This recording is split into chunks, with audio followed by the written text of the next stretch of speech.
Alright folks, welcome back to Fix It or Kick It, the only show where we talk to cars like they're people, and somehow it works. Camera zoom in on you sitting in the car, turning the key.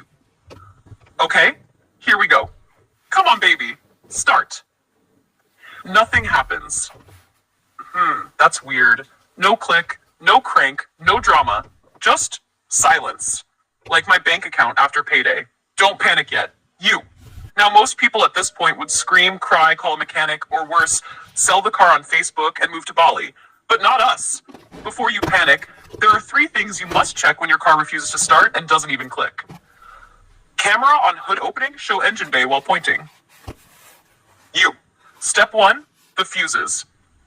Because sometimes all it takes is one little burnt fuse to ruin your whole morning and your relationship. Cut to you pulling out a fuse like it's a rotten tooth.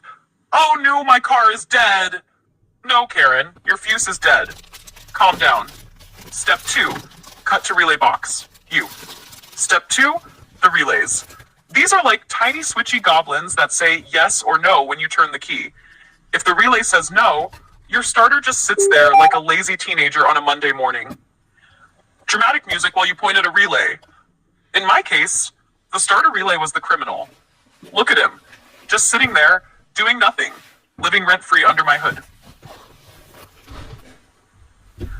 Step 3, wiring to the relay.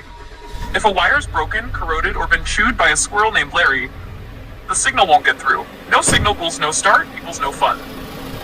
Cut to you, changing the relay. So I changed the starter relay, just like that, and now, the moment of truth. Cut to you sitting in the car, turning the key, engine starts. Yes! Let's go!